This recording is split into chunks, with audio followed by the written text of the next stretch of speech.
नमस्कार दोस्तों, आपका स्वागत है अपने YouTube चैनल PFP में। आज हम बात करने वाले हैं IT सेक्टर के बारे में। IT सेक्टर में क्रैश के बाद भारी तेजी देखने को मिली और सभी के सभी स्टॉक्स हमें बहुत ही ऊपर जाते हुए नजर आ रहे थे, नए ऑल टाइम हाई बनते हुए नजर आ रहे थे और फिलहाल यहाँ पर कंसोलिडेशन चलता हुआ नजर आ रहा है। ज्यादा तेजी भी देखने को नहीं मिल रही है और ज्यादा गिरावट भी देखने को नहीं मिल रही है। तो ऐसी सिचुएशन में क्या करना चाहिए, TCS, विप्रो, इन्फोसिस और HCL टेक के बारे में हम बात करेंगे। इन चारों स्टॉक्स में क्या फ्रेश बाइंग बनती है या फिर प्रॉफिट बुकिंग के बारे में सोचना चाहिए, इसके बारे में पूरी चर्चा करेंगे। लेकिन उससे पहले अगर आपने चैनल को सब्सक्राइब नहीं किया है तो प्लीज सब्सक्राइब कीजिए और रेगुलर अपडेट्स पाने के लिए नोटिफिकेशन बेल को प्रेस कीजिए। साथ ही साथ टेलीग्राम चैनल को भी ज्वाइन कीजिए, जिसकी लिंक डिस्क्रिप्शन बॉक्स में दी गई है।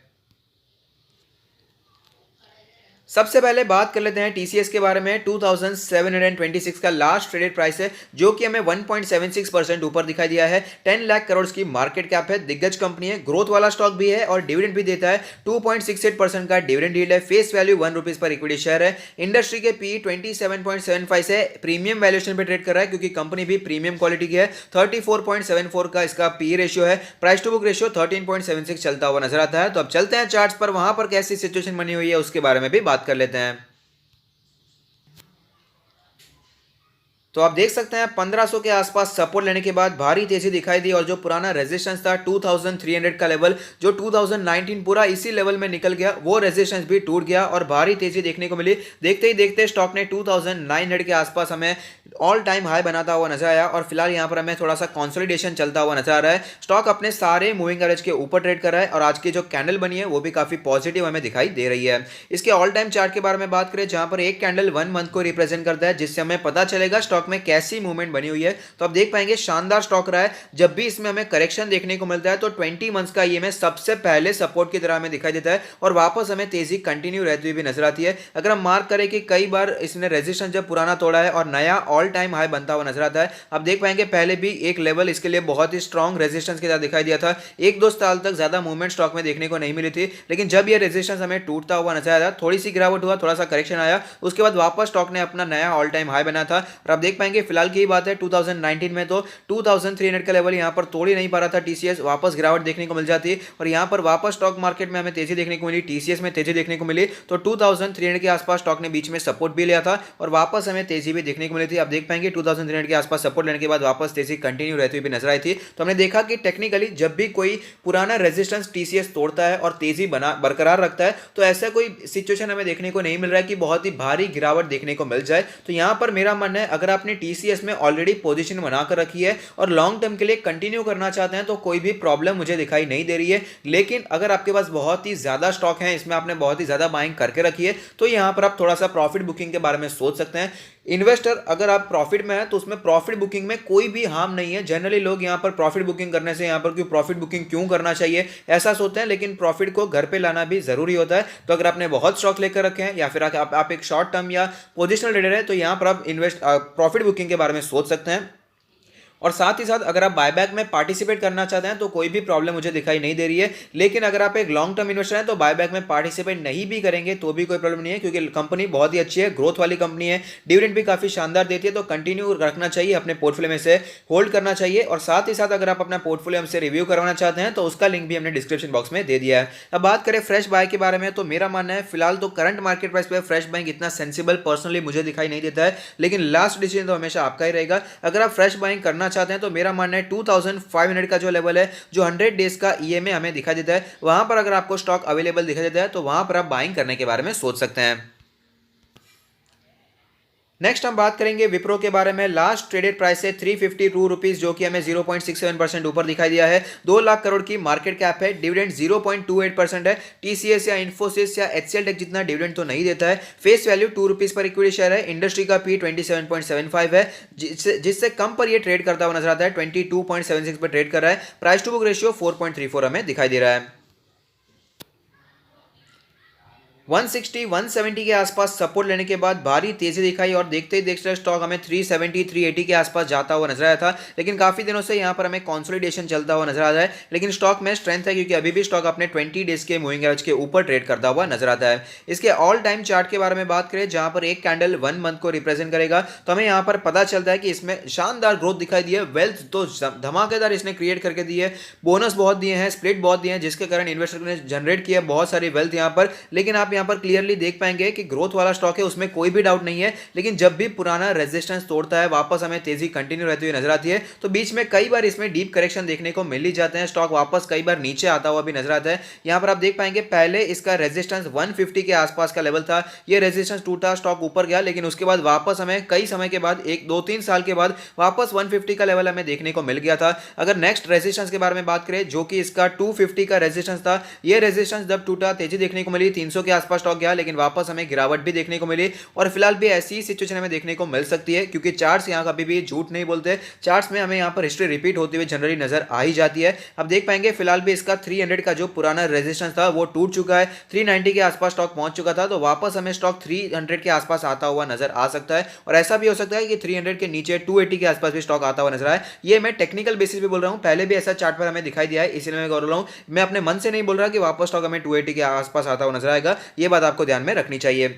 तो ऐसे में इन्वेस्टर्स को क्या करना चाहिए, तो अगर आप एक लॉन्ग टर्म इन्वेस्टर हैं तो विप्रो ऑफ कोर्स अच्छी कंपनी है, लेकिन आपको पता होना चाहिए कि जो बात टीसीएस और इन्फोसिस और एचसीएल टेक में हमें दिखाई देती है, जो रिजल्ट्स उनके दिखाई देते हैं, उतनी सेम सिचुएशन विप्रो में हमें दिखाई नहीं दे रही थी। यहां पर हमें जो भारी तेजी देखने को मिली वो इसीलिए देखने को मिली कि विप्रो के रिजल्ट इस टाइम बहुत ही अच्छे आए थे, लेकिन पहले के कुछ क्वार्टर्स के अगर आप रिजल्ट देखेंगे तो आपको पता चलेगा कि ज्यादा ग्रोथ अभी फिलहाल विप्रो में हमें देखने को नहीं मिल रही है। लेकिन लॉन्ग टर्म के लिए ऑफकोर्स नो डाउट बहुत ही अच्छी कंपनी है, आप कंटिन्यू होल्डिंग कर सकते हैं। लेकिन मेरा मानना है थोड़ा सा स्लो है, कछुए वाली चाल चलता है, तो यहां पर प्रॉफिट बुकिंग में कोई भी हार्म मुझे दिखाई नहीं दे रहा है। अगर आप प्रॉफिट बुकिंग करना चाहते हैं, अगर आप एक लॉन्ग टर्म के इन्वेस्टर हैं और अगर आपने बहुत ही हैवी इन्वेस्टमेंट विप्रो में करके रखा है, तो मैं आपको रेकमेंड करना चाहूंगा कि आप बायबैक में भी पार्टिसिपेट कर सकते हैं। 400 रुपए का बायबैक प्राइस है जो कि बहुत ही अट्रैक्टिव मुझे दिखाई दे रहा है। तो यहां पर आप इन्वेस्टिंग प्रॉफिट बुकिंग करने के बारे में सोच सकते हैं बायबैक में पार्टिसिपेट करके। और फ्रेश बाइंग के बारे में बात करें तो फिलहाल मैं इसमें बिल्कुल भी फ्रेश बाइंग रेकमेंड नहीं करूंगा। फ्रेश बाइंग के बारे में अगर आप यहां पर इंटरेस्टेड हैं तो मेरा मानना है 280 से 300 का लेवल हमें यहां पर देखने को मिल सकता है। चार्ट्स पर भी हमें यही सेम सिचुएशन देखने को मिल रही है और आईटी सेक्टर में भी कूल ऑफ कभी ना कभी जरूर आएगा। हर एक सेक्टर की बारी आती है, भी फिलहाल फार्मा की बहुत बारी आई थी, उसने फार्मा पिछले 3 4 सालों से नीचे आ रहा था, तो कोविड की वजह से उसकी बारी आ गई, ऑटो सेक्टर की बारी आ गई, तो आईटी सेक्टर में भी हमें प्रॉफिट बुकिंग कभी ना कभी देखने को मिल जाएगा। तो 300 के लेवल कोई ज्यादा गिरावट वाले लेवल नहीं है, तो 300 के लेवल अचीवेबल लेवल है, तो वहां पर स्टॉक आप खरीदने के बारे में सोच सकते हैं। इन्फोसिस के बारे में बात करें तो लास्ट ट्रेडेड प्राइस है 1137 रुपीज, जो कि हमें 3.44% ऊपर दिखाई दिया है। मार्केट कैप 4,84,000 करोड़ की है।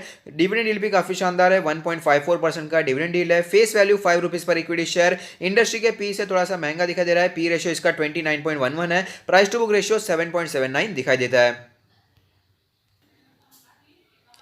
500 के आसपास सपोर्ट लेने के बाद भारी तेजी स्टॉक में हमें देखने को मिली। स्टॉक ने 1200 के आसपास अपना ऑल टाइम हाई बनाया और फिलहाल हमें कंसोलिडेशन चलता हुआ नजर आ रहा है, लेकिन वीक स्टॉक बिल्कुल भी नहीं दिखाई देता। 20 डेज के मूविंग एवरेज के ऊपर दिखाई दे रहा है, तो इसे वीक बिल्कुल भी नहीं कहा जाएगा। इसके ऑल टाइम चार्ट पर एक बार नजर डाल देते हैं, जहां पर एक कैंडल 1 मंथ को रिप्रेजेंट करेगी, तो आप देख पाएंगे ऑफकोर्स इसने भी बहुत ही अच्छी वेल्थ इन्वेस्टर्स को जनरेट करके दी है। स्टॉक में बहुत ही दम है जिसे अपने पोर्टफोलियो में ऐड किया जा सकता है। लेकिन अगर हम जब देखेंगे तो हमें पता चलता है कि जब भी ये अपना पुराना रेजिस्टेंस तोड़ता है और तेजी यहां पर बरकरार रहती हुई नजर आती है, तो स्टॉक वापस उसी रेजिस्टेंस को रिविजिट करता हुआ हमें कई बार नजर आया है। अब देख पाएंगे ये लेवल जब टूटा था उसके बाद हमें तेजी देखने को मिली और वापस इसी लेवल पर स्टॉक हमें आता हुआ नजर आया था। 2 3 साल के बाद आता है, लेकिन आता जरूर है। उसके बाद वापस हमें तेजी देखने को मिली, ये लेवल पुराना रेजिस्टेंस हमें टूटता हुआ नजर आया था। उसके बाद वापस ये स्टॉक हमें उसी लेवल पर आता हुआ नजर आया था। ये कोविड की मैं बात नहीं कर रहा हूं, उसके पहले भी स्टॉक उसी लेवल पर रिविजिट हुआ था और फिलहाल भी सेम सिचुएशन हमें देखने को मिली है। ये लेवल भी हमें टूटता हुआ नजर आया है और भारी तेजी स्टॉक में हमें देखने को मिली। तो ऐसे चांसेस यहां पर दिखा देते हैं कि वापस इसी लेवल पर स्टॉक हमें आता हुआ नजर आ सकता है। ये मैं अपने मन से बात नहीं कर रहा हूं, टेक्निकली बात कर रहा हूं। चार्ट्स पर जो दिखाई दे रहा है वही मैं आपको बताने की कोशिश कर रहा हूं।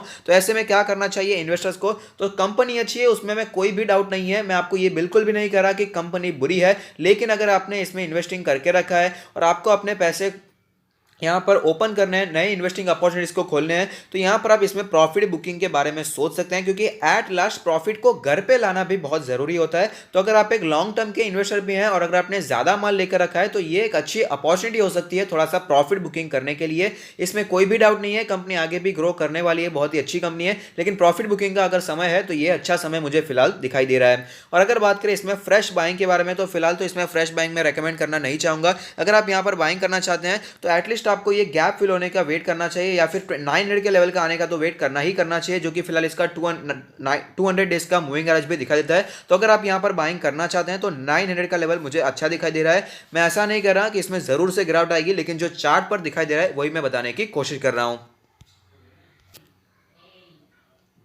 HCL टेक के बारे में बात करें तो लास्ट ट्रेडेड प्राइस है 834 रुपीज, जो कि हमें 1.46% ऊपर दिखाई दिया है। मार्केट कैप है 2,26,000 करोड़, डिविडेंड यील्ड है 1.2%, face value 2 rupees per equity share. Industry के पी से हमें सस्ता दिखाई देता है, 23 का पी रेशियो दिखाई दे रहा है, प्राइस टू बुक रेशियो 6.07 दिखाई देती है।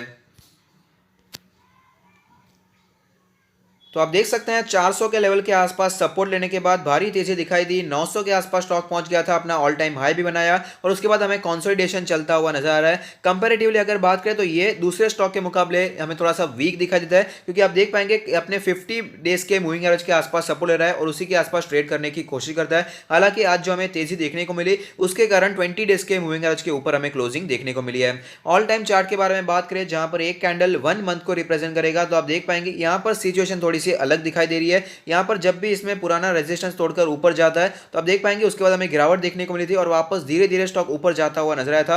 ग्रोथ अपनी कंटिन्यू करा था, लेकिन मार्केट में क्रैश आया और वापस हमें यहां पर हमें तेजी देखने को मिली है। और आप देख पाएंगे ये जो तेजी देखने को मिली है पिछले पास्ट के हिसाब से बहुत ही भारी तेजी देखने को मिली है। तो यहां पर मेरा मानना है कि कम से कम इसके पुराने रेजिस्टेंस के लेवल थे 650 700 के लेवल हमें यहां पर देखने को मिल सकते हैं। तो ऐसे में इन्वेस्टर्स को क्या करना चाहिए, तो मेरा मानना यही है कि अगर आपने इन्वेस्टिंग करके रखा है तो यहां पर प्रॉफिट बुकिंग का अच्छा समय है। प्रॉफिट बुकिंग करना चाहते हैं तो फिलहाल के लेवल पर करना सही रहेगा। 900 का लेवल पे इसका ऑल टाइम हाई था। अगर आपको स्टॉक थोड़ी सी और तेजी दिखा देता है 850 या उसके ऊपर जाता हुआ नजर आता है तो प्रॉफिट बुकिंग में कोई भी हार्म मुझे दिखाई नहीं दे रहा है। लेकिन कंपनी ये भी बहुत ही अच्छी है, ग्रोथ वाली कंपनी है। इसके जो प्रमोटर्स है शिवनादर जी वो भी काफी अच्छे हैं, जिन्होंने अच्छे से कंपनी को बिल्ड किया है, अपना नाम बनाया आईटी इंडस्ट्री में। तो आप इसे कंटिन्यू होल्डिंग करेंगे तो भी कोई प्रॉब्लम मुझे दिखाई नहीं दे रहा है, लेकिन प्रॉफिट बुकिंग का एक अच्छा मौका है। और फ्रेश बाइंग के बारे में बात करें तो जैसे कि मैंने कहा 700 या उसके नीचे के लेवल्स काफी अच्छे लेवल है जहां पर इसे बाइंग के बारे में सोचा जा सकता है। और 200 डेज का जो मूविंग एवरेज है वो भी 700 के आसपास दिखाई दे रहा है और वहां पर हमें कंसोलिडेशन भी चलता हुआ नजर आया था।